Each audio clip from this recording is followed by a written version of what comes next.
Hello, everybody. Welcome to the latest edition of the Weather Blog here. Wave 3 meteorologist Brian Good. An update on our snowflake potential as we head into Halloween night. First off, before I get to the snow, special thanks to everybody who came out to the Wave 3 News concert series. The KFC Yum Center Plaza today. Jalen Rose did a heck of a show today. And the food trucks, man, they smell great too out there. It was a good crowd. Got a chance to see a lot of you folks. And for those of you that came by to say hi, hello back. All right. Now let's talk about how things are going to progress. We got a big game tonight, and it looks cool. There are some clouds moving in from the northwest. There is a sprinkle chance. I think it's going to be later in the game, though, if it even happened at all, but it's not going to be a major event when it comes to rain for tonight, but we'll keep an eye on it. Notice, first off, we've got some advisories already being posted across portions of Kentucky and areas of Indiana. This is because of the cool air that's coming our way. This is a freeze watch in preparation for Saturday night. I fully expect this freeze watch to be issued for Central Kentucky and Indiana later today. That would include all of us. So just a heads up. It's a big heads up they're giving for Saturday night, a freeze watch, not tonight or even tomorrow night. It's just kind of a big advisory for well in advance there. You see the freeze warnings out in Missouri. All right, here is the first leg of our system for Halloween. This is the what we call a reaction wave.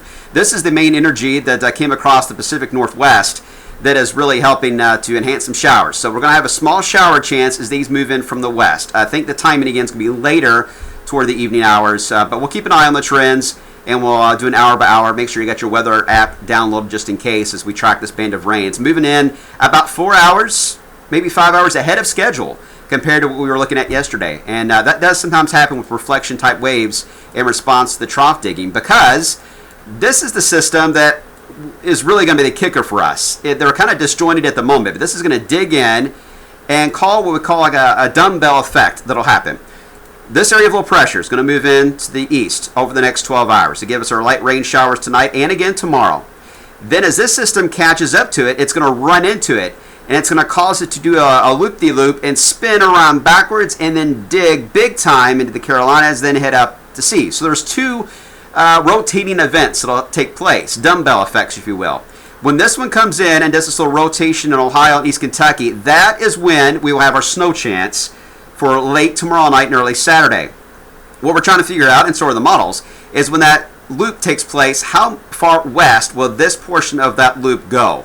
Is it going to go just to Lexington? Is it going to go all the way back to I-65? And that's where the models are struggling with that loop-de-loop that'll take place with that chance for snow. So we do know the first wave will come through tonight, early tomorrow. Then we've got the loop-de-loop tomorrow afternoon. And then we get the backlash of rain and snow showers. And then this is really going to be the big loop-de-loop, if you will, in the Carolinas before it heads out to sea. And that's really what's going to enhance the snowfall for areas of the Smoky Mountains and the Appalachians. It's that second loop-de-loop that's really going to do a number on them. So we get the little loop-de-loop for our area. But that's what we're forecasting. That's how we're looking at things right now for the next 24 hours. And that's what we got to figure out, is how much of an impact this little motion will have Friday night into Saturday. And for those of you that are really into weather terminology, we call that the deformation zone or the backlash or the low pressure. That is the zone we usually see in the wintertime, and that's the zone we're going to be watching for tomorrow. So there you go. That's the setup that we're watching. Here it is on the models. As we head into this evening overnight, some spotty showers passing through Kentuckiana. As we head into tomorrow, we're going to hit our high early in the day, right around 50 in some spots, and then we'll see that fall. We're starting that loop-de-loop effect now I talked about across areas of East Kentucky and Ohio. It's starting to do that backlash. Now watch what happens. You'll see it continue to do that and rotate around. Here comes the top part of it, now dropping in across Ohio, tracking to the south and southeast, and it'll curl in, and this is when we'll see the snowfall. And again, it's going to be a late evening into the overnight.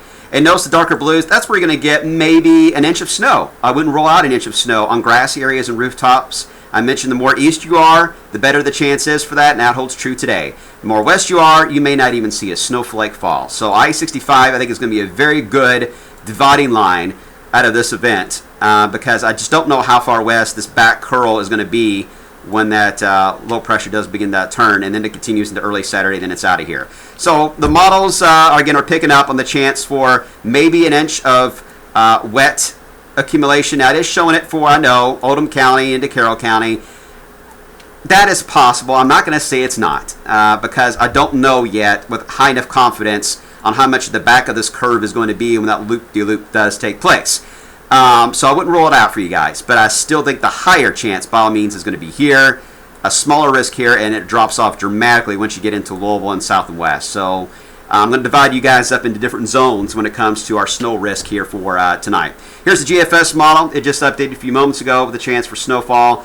And again, it's mainly picking up the idea of some very light amounts, grassy areas and rooftops. If it is stuck to the roads at all, it would not stick to the roads at all because of the warm grounds, what I'm trying to say. But it would impact grassy areas and be very festive. And it will melt early Saturday morning. So if you get any accumulation on grassy areas, take a picture while you can. It won't stick around too long. So the snow is not a big deal. It's more of just a gentle reminder of some wintry weather in the seasons ahead, of course. But the big story, I think, is going to be temperature, because these are the wind chills. This is what you need to dress for. You see those numbers as we head into Friday night into Saturday. They drop off the wind chills into the 20s and 30s, and then early Saturday morning, a few spots can see wind chills into the teens. Ouch! That's going to hurt. We're not used to that yet. We'll get used to it in a hurry, though, because it's coming. So we'll keep an eye on the two movements of the low pressure as we head into Friday, and the models continue to adjust as well. But again, if you are in Frankfort, Lexington area, Springfield, even Carrollton, you have a better chance than all of us to see some grassy accumulations. If you're in Louisville, you're not out of the woods entirely. The chances is real small, but it's still possible. I'm a snow lover, so I'm going to remain hopeful that we can at least get a little bit of covering on the ground out of the system. But if you're in, say, Brandenburg or back to Litchfield, sorry, guys, I just don't see your chance as high as anybody else. But anyway, that's how it stands today. So kind of fun for snow lovers. It is Halloween coming up tomorrow, and I know it's festive, but have fun. Dress up, certainly in layers, stay warm, but have fun, because really anything frozen-wise will be later in the night and really shouldn't impact trick-or-treating other than the wind chill. All right, there you have it. We got a big game tonight. Make sure to watch Wave 3 News. We're live at the game all afternoon, evening, and Kevin Harden will be out there as well with much more in your forecast, and I'll be joining him at 5:30 and again at 7:30 tonight. Have a good one.